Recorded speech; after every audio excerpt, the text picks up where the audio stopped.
तुम ही निवेदित भोजन करहि। और याद रखिएगा, भगवान सामान नहीं खाते, भगवान हमारा भाव पाते। हम किस भाव से रख रहे हैं। एक व्यक्ति ने कहा, महाराज हम 4 रोटी लगाते हैं, भगवान तो खाते ही नहीं। 2 घंटा थाली रखो तो 4 ही रोटी रहती है, तो लगाने का क्या मतलब। आपके भी मन में प्रश्न आता होगा। किसी महापुरुष ने इसका उत्तर दिया, कहा देखो ये क्या है, कहिए। कौन फूल? गुलाब के फूल असली है, खुशबू भी है। आप इस फूल का वजन निकाल लीजिए, सोनार के तराजू पर एग्जैक्ट निकलेगा, ठीक ना। और उसके बाद 4 घंटा इसको सूंघिए, और 4 घंटा सूंघने के बाद फिर वजन करिए। वजन घटेगा कि बढ़ेगा? बराबर रहेगा। अरे घटना चाहिए ना। आप 4 घंटे तक इसका सुगंध लिए हैं। जिस प्रकार 4 घंटा सुगंध लेने के बाद इसका वजन कम नहीं हुआ, उसी प्रकार भगवान के सामने थाल रहती है, भगवान भोग भी लगा लेते हैं और वो घटता भी नहीं है, उतना ही दिखाई पड़ता है। भगवान भोजन का रस प्राप्त करते हैं, क्योंकि भगवान स्वयं रसवैसा है। भगवान रस स्वरूप है, रसो वैसा। भगवान रस स्वरूप है, भगवान रस प्राप्त करते हैं। घर में भोजन बने तो भगवान का थाल निकले। और मेरी प्रार्थना, जिस घर में भगवान के लिए थाल निकलती हो, पहले माई बाप, उस घर के लोग जीवन में कभी भूखे नहीं सोएंगे, ये मेरा विश्वास कहता है। जहां भगवान के लिए थाल निकाली जाए, तुम ही निवेदित भोजन करहि। इस पर एक बड़ी अच्छी कथा है। अब तो नहीं रहे, स्वामी जी साकेत चले गए। पूज्य प्रातस्मरणि पूज्य स्वामी रायेश्वरानंद जी महाराज इस कथा पर लीला में, वृंदावन में लोग लीला भी दिखाते हैं। एक घर में एक बालक का जन्म भया। वो भोजना अवतार था। भोजना अवतार यानी भोजन के लिए ही अवतार लिया था। खाने बैठ जाए तो उठने का नाम न ले। भैया अभी मैं गया था कथा गाने बेगूसराय 2 साल पहले, तो एक आदमी मिला तो पता चला कि बहुत खाता है। अभी अवस्था होगी कितना, मनोज के कितना उम्र है? 40 साल अवस्था। मन बिया का भतीजा 40 साल अवस्था। तो पता चला कि बहुत खाते हैं। हमने भैया कितना खा लेते हैं? बोले महाराज जी अब खुराक खत्म हो गया, अब नहीं रहा पहले वाली बात। बोले अब कितना खा लेंगे? महाराज जी अब क्या बताएं हम आपको। अच्छा बताओ, दही यदि दे दी जाए अभी वर्तमान में कितनी दही खा लेंगे? बोले महाराज ये खुराक खत्म हो गया, अभी हम 16-17 किलो खा लेंगे। भैया ठाकुर जी बैठे सामने की बात है। बोले खुराक खत्म हो गया तो 17 किलो दही खा लेंगे। एक आदमी मिला, बोला महाराज हम भोजन करने के बाद 300 रसगुल्ला खाए थे। कितना? 300 भोजन करने के बाद। हमको एक आदमी मिला कथा में, एक बार आए तो हम लोग साथ में बैठे भोजन करने के लिए। हम भोजन शुरू कर दिए, वो शुरू न करें। हम बोले भाई साहब शुरू करिए। बोले महाराज हम ऐसे नहीं खाते हैं। बोले कैसे खाते हैं? बोले बित्ता से खाते हैं। मतलब? बोले एक बित्ता जब तक रोटी जमा ना हो जाए हम शुरू नहीं करते। हमने कहा भैया इनको बाहर ले जाओ, बाहर ले जाकर बिठाओ, इनका जमा करो एक बित्ता। जब भोजन करके आए तो हम बोले ये क्या नियम है, फॉर्मूला एक बित्ता? बोले महाराज जी शुरू कर दे और बीचे में रोटी खत्म हो जाए तो, इसलिए पहले हम अपन जमा कर लेते हैं एक बित्ता कि टेंशन ना रहे मिली कि ना मिली, तब शुरू करते। उसी प्रकार वो आदमी खाना शुरू कर दे तो रुकने का नाम न ले। घर वाले कहें अरे बीच में पानी भी पीते हैं, तो कहता था पहले बीच आवे तब न पिए। अभी बीच में पहुंचे कहां हैं हम? घर वाले अंत में त्रस्त होकर उसको निकाल दिए बाहर। बोले जाओ यहां से भागो, कोई काम धंधा नहीं, दिन भर खाते हो। बहुत खाता है। वो बोला बहुत नहीं खाता है, जितना मेरा खाता है उतना ही खाता है।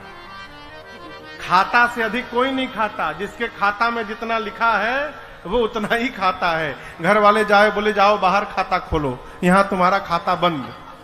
अब चला अब कहाँ भोजन मिलेगा? तो देखा एक आश्रम के दरवाजे पर, मेन गेट पर एक मोटे ऊर्ध्वपुंड लगाए महात्मा, मोटे ताजे गेरुआ कपड़ा पहने महात्मा बैठे हैं। तो ये महात्मा नहीं दिखाई पड़ा, इसको शरीर दिखाई पड़ा। बोला इतने मोटे, यानी बहुत खाते होंगे। तो गया प्रणाम करके बोला, सरकार आपके इस तंदुरुस्ती का राज क्या है? तो बोले भीतर अनलिमिटेड है, कोई गिनने वाला नहीं है, जब तक मन करे तब तक खाओ। पूछा काम क्या करना पड़ेगा? बोले भीतर जाओगे तो माला मिलेगी, माला लेकर ऐसे ऐसे घुमाते रहना है बस। तो बोला कि एंट्री कैसे मिलेगी इसमें? तो बोले गुरुजी से दीक्षा लेनी पड़ेगी। बोला बस बस हम यही का पता ढूंढ रहे थे, हमको भीतर एंट्री कराइए बस। गया, गुरुजी से दीक्षा मिली, वो भी चोला बदला, माला लिया। अब बोला ऐसा जगह तो धरती पर कहीं होगा, भर पेट खाओ, चकाचक माला लो, सो खाओ, कोई देखने वाला नहीं। खूब आनंद पूर्वक रहने लगा हो। लेकिन ये आनंद बहुत दिन नहीं रहा। एक दिन सुबह सुबह संध्या उपासना करके दौड़ा भोजनालय में, तो देखा ठन ठन गोपाल आज कुछ बना ही नहीं। पहुंचा गुरुजी के पास, कहा गुरुजी बाल भोग का समय हो गया। बोले कौन भोग? आज एकादशी है बेटा, आज कुछ नहीं बनेगा, आज उपवास करना पड़ेगा। बोला गुरुजी बनेगा कब? कल द्वादशी को। बोला गुरुजी हम एकादशी रही गए तो द्वादशी तक बचेंगे ही नहीं, हम भोजन के लिए साधु बने हैं, हम नहीं खाएंगे मर जाएंगे गुरुजी। तो गुरुजी बोले छे काम करो, यहां तो बनेगा नहीं, तुम राशन लेके जाओ, आश्रम के बाहर नदी किनारे जाओ, वहीं नहाओ, वहीं भोजन बनाओ, अब पाओ, वहीं पाकर आना, लेकिन राम जी को भोग लगा के तब खाना। बोला जी गुरुजी। गुरुजी बोले इसको 2 आदमी का राशन देना, बहुत खाता है ना, तो 1 आदमी का राशन में पेट भरेगा नहीं, 2 आदमी का राशन देना। 2 आदमी का राशन लेकर गया, स्नान किया, बनाया। गुरु जी की बात याद आई, राम जी को भोग लगाना है। लगा बुलाने, राम जी भोग लगा लीजिए।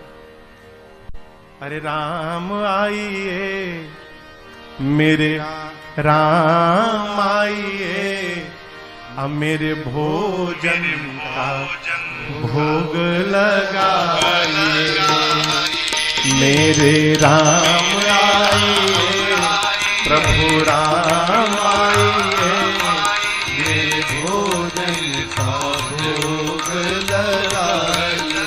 हाँ मेरे भोजन का भोग लगाइए, मेरे भोजन का भोग लगाइए। आधी घंटा कहता रहा राम जी आइए भोग लगाइए, राम जी आइए भोग लगाइए, कोई आया ही नहीं। आवेश में आ गया, कहा आपको लग रहा हो कि आश्रम में मिलेगा, तो वहां ठन ठन गोपाल है, वहां के मारे मैं यहां आके बैठा हूं। भोग लगाना है तो आके भोग लगाइए, नहीं तो मैं शुरू हो जाऊंगा, मैं लगाने लगूंगा, दोबारा नहीं बुलाऊंगा। जैसे इस भाषा में बोला, उसके सामने भगवान प्रकट हो गए। लेकिन अकेले राम जी प्रकट नहीं भये, सीता राम जी दोनों लोग प्रकट हो गए। अब कहां उसको भगवान को देखकर नाचना चाहिए, उदास हो गया। क्यों उदास हो गया? 2 लोग का राशन लाया हूं, बुलाया था राम जी को, राम जी सीता जी को लेकर चले आए, यही 2 लोग भोजन कर लेंगे तो हमको क्या मिलेगा आज? कहा भोग लगाइए, हम तो आप ही को बुलाए थे केवल। भगवान बोले हम इनके बिना जाते कहां हैं, हम दोनों लोग साथ में ही आते हैं। भोग लगाए प्रभु और मैया, थोड़ा सा बचा, बेचारा खाया। कहा अगले एकादशी को भी आप दोनों लोग आएंगे ना? बोला हाँ हम ही दोनों आएंगे, और कौन आएगा? गया अगली एकादशी में, कहा गुरुजी राम जी अकेले नहीं आए थे, सीता जी भी आ गई थी, इसलिए 3 आदमी का राशन दीजिएगा कम से कम। गुरुजी सोचे लगता है भूखा रह गया होगा, इसीलिए बहाना बना रहा है, चलो 3 आदमी का राशन दो। गया बनाया, बनाकर बुलाने लगा, मेरे राम आइए, मैया साथ लाइए, मेरे भोजन का भोग लगाइए। मेरे राम आइए, मैया साथ लाइए, मेरे भोजन का भोग लगाइए। भोजन का भोग लगाइए। जैसे बुलाया सीता जी, राम जी, लक्ष्मण जी तीनों प्रकट हो गए। जब सीता राम लक्ष्मण जी आ गए तो बोला ये कौन है? राम जी बोले मेरे भाई है। पिछली बार तो नहीं आए थे। राम जी बोले छूट गए थे। बोला ये भी खाएंगे? तो राम जी बोले आए हैं किस लिए? बोला बताए तो नहीं थे आपकी ये भी आएंगे। अब भगवान बोले भूल गया था। लक्ष्मण जी सोचे भगवान कहां लेके चले आए, इतना दिव्य मेरा सत्कार हो रहा है यहां पर। बोला आए हैं तो पाए। अब सीताराम लक्ष्मण जी पाए, फिर उसको थोड़ा सा बचा, आधा पेट पाया, गया गुरु जी के पास। अगली एकादशी में कहा गुरु जी अब की बार 5 लोगों का राशन दीजिएगा। दिमाग लगा लिया, 2 का ले गया था, 3 आए, 3 का ले जाऊं, कहीं 4 आ गए तो 5 का ले चलो। अगर 1 बढ़ा के भी लाएंगे तो हमको तो कम से कम मिलेगा। बोला गुरु जी अब की बार लक्ष्मण जी भी आए थे, हो सकता है इस बार और बढ़ा के चले आए, तो आप 5 लोगों का राशन दीजिए। गुरु जी बोले इतना तो नहीं खाएगा, लगता है ये राशन लेकर उधर बेचने लगा है, इसको रंगे हाथ पकड़ना पड़ेगा। बोले इसको 5 लोगों का राशन दो। पीछे से गुरु जी भी उसके चल पड़े। गुरु जी जाकर एक वृक्ष के पीछे छिप गए। वो गया, स्नान किया। आज स्नान करके भोजन नहीं बनाया, सामग्री रखी है, अब भोजन बनाए बिना बुलाने लगा। मेरे राम आइए, सीताराम आइए, भैया साथ लाइए, मेरे भोजन का भोग लगाइए। मेरे राम आइए, सीता साथ लाइए, मैया साथ लाइए, मेरे भोजन का भोग लगाइए, मेरे भोजन का भोग लगाइए, मेरे भोजन का भोग लगाइए। जैसे बोला राम जी आइए, सीताराम जी आइए, भैया को लाइए, प्रकट हो गए। कौन? राम जी, सीता जी, लक्ष्मण जी, भरत जी, शत्रुघ्न जी, हनुमान जी, सब लोग प्रकट हो गए। अब वो देखा, बोले अरे अरे अरे बस करिए, आज त्वत कर दिया, अपने आए बानर को भी साथ में लेकर आए हैं। भगवान बोले कहां भोजन? बोला बनाया ही नहीं हूं, सोचा पहले बुला कर देख लूं कितने लोग आ रहे हैं। भगवान बोले कब बनाओगे? बोला क्यों बनाऊं, 5 लोगों का राशन लाया हूं, आप 5 लोग आ गए हैं, एक बानर भी आया है, न जाने ये कितना खाएगा। जब बनाने के बाद हमको मिलेगा ही नहीं तो मैं मेहनत क्यों करूं? ये रहा सामने राशन, अपने बनाओ, भोग लगाओ, पाओ जाओ। मैं नहीं बनाऊंगा, बैठ गया। अब बोला आप बनाओ, भोग लगाओ, खाओ। रोज तो मिल गया, आज मिलने वाला भी नहीं हमको, हम क्यों मेहनत करें? भगवान बोले ठीक है, हम लोग बना के भोग लगा लेंगे। कोई लकड़ी ला रहा है, कोई सब्जी अमनिया कर रहा है, कोई लीप रहा है, कोई चूल्हा बना रहा है। गुरु जी छिप के देख रहे थे। गुरु जी को कोई दिखाई न पड़े। गुरु जी बोले ये चेला बैठा कहां है, भोजन क्यों नहीं बना रहा है? गुरु जी आए, आकर कहे तुम बना क्यों नहीं रहे हो? 5 लोगों का राशन लाए हो, क्या इसमें भी तुम्हारा भूख नहीं जाएगा? बोला 5 लोगों का राशन दिखाई पड़ रहा है, यहां 5 लोगों के साथ एक बानर आया हुआ है, ये नहीं दिखाई पड़ रहा है आपको? बोले कौन बानर, कौन 5 लोग? हमको तो कोई नहीं दिख रहा है। अभी और फंसा। बोला गुरुजी मानने को तैयार नहीं, इतने सारे लोग आए हैं यहाँ पर। गया राम जी के पास, जाकर कहा प्रभु एक तो समस्या, आज भूखों मरना है, दूसरी बात गुरुजी मेरी बात पर विश्वास ही नहीं कर रहे कि आप आए हैं, आप मेरे गुरुजी को क्यों नहीं दिख रहे हैं? राम जी बोले मैं तुमको दिखाई दूंगा, तुम्हारे गुरुजी को दिखाई नहीं दूंगा मैं। जाकर बोला गुरुजी से ये बात कि राम जी कह रहे हैं कि मैं आपको नहीं दिखूंगा। गुरुदेव रोने लगे।